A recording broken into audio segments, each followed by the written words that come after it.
मनुपुत्र राजा ययाति वेदों का निष्ठावान विद्वान था। उसने अंगिरा गोत्र के ऋषियों के यज्ञ में दूसरे दिन का कर्म बतलाया था। उनकी एक कमललोचना कन्या सुकन्या थी। एक दिन राजा ययाति अपनी कन्या को लेकर के वन में गए। अब वन में जाकर के वो कन्या जो थी वो वन में घूमने लगी। घूमते घूमते उसने एक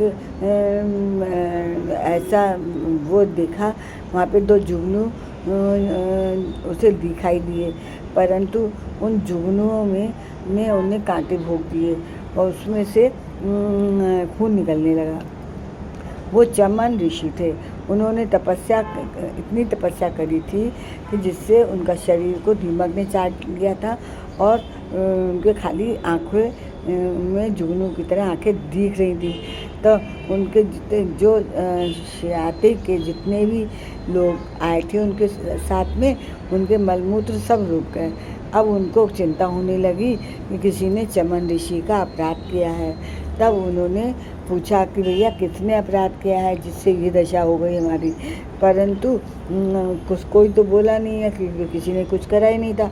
उनकी लड़की ने धीरे से कहा, पिताजी ये अपराध मुझसे हुआ है। मैंने दो जुगनू देखे थे, उसमें मैंने कांटे चुभो दिए, उसमें से खून निकलने लगा।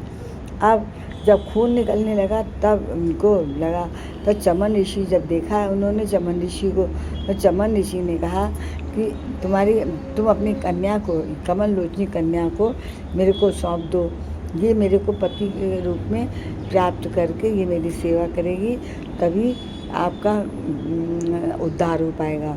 तब उन्होंने अपनी कन्या को वहीं छोड़ दिया चमन ऋषि के पास। वो चमन ऋषि का वो कन्या जो सुकन्या जो थी वो चमन ऋषि का क्या ख्याल रखती थी। वो उनके सेवा करती थी, उनको जो भी चाहिए होता था वो सब ला के देती थी। उसने बहुत दिन तक उनकी सेवा करी और सेवा करने के बाद में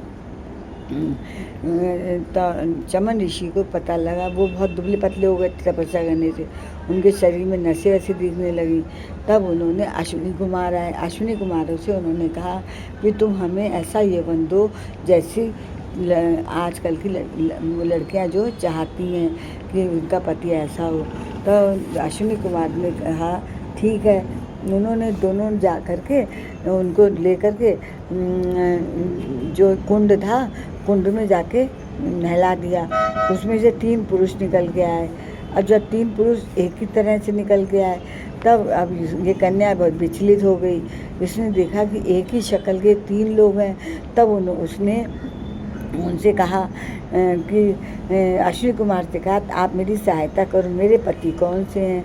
तब उन्होंने अश्विनी कुमार ने उसकी सहायता करी और सहायता करने के बाद में वो अश्विनी कुमार तो चले गए, परंतु ये पति पत्नी दोनों वहाँ पे रहने लगे। फिर उनके पिता आए। पिता ने जब देखा कि अपनी पुत्री को एक अच्छे युवा मनुष्य के साथ में देखा, तब उनको बड़ा बुरा लगा। उन्होंने कहा, मेरी पुत्री जो है कुल की कलंकिनी है। उसने पर पुरुष से अपने पति को तो छोड़ दिया क्योंकि वो बुढ़ापे के कारण अच्छे नहीं थे और दूसरे पुरुष के साथ में रह रही है।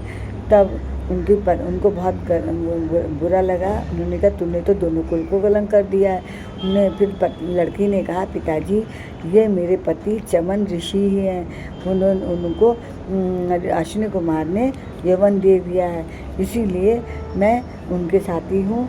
मैंने कोई गलत काम नहीं किया है और कोई भी गलत काम नहीं किया है मैंने। तो उन्होंने कहा ठीक है। अब जो थे चमन ऋषि वीर सोम यज्ञ का अनुष्ठान करवाया। सोमपान के अधिकारी न होने पर भी अपने प्रभाव से अश्विनी कुमार को सोमपान करवाया। इंद्र बहुत जल्दी क्रोधित कर बैठे। उन्होंने अश्विनी कुमार के ऊपर वज्र छोड़ा, परंतु ययाति ने मारने से वज्र को उठाया और महर्षि चमन ने वज्र के साथ उसके हाथ को वहीं स्तंभित कर दिया। हाँ कर दिया और अश्विनी कुमार को सोम का भाग देना स्वीकार कर लिया। सोम रस का भाग देना स्वीकार कर लिया। अश्विनी कुमार सोम के से बाहर बहिष्कृत थे। उन्होंने बहिष्कृत लोगों को सोम रस करने का अधिकार दे दिया। तब उन्होंने ऐसी तपस्या करी, तब उनकी लड़की जो थी अपनी लड़की को वो किसी को सौंपना चाहे। ब्रह्मा जी को नमस्कार करके उन्होंने अपना प्राण निवेदन किया। उनकी बात सुनकर भगवान ब्रह्मा जी ने हंसकर उनसे कहा, महाराज तुमने अपने मन में जिन लोगों के विषय में सोच रखा था वे सब तो गाल में चले गए हैं। अब यहाँ पे कोई नहीं है, केवल बलराम जी हैं। बलराम जी को तुम अपनी लड़की सौंप दो। बलराम जी ही अवतरित हुए हैं। राजा कुकनी में ब्रह्मा जी का यह आदेश प्राप्त करके उनके चरणों की वंदना की और नगर में चले आए। उनके वंशजों में यक्षों के भय और नगरें छोड़ दी, जहाँ तहाँ निवास कर रहे थे। राजा कुकनी ने अपनी सर्वांगी सुंदरी पुत्री एवं बलशाली बलराम जी को सौंप दी और वो नारायण भगवान के बद्रिका आश्रम में चले गए।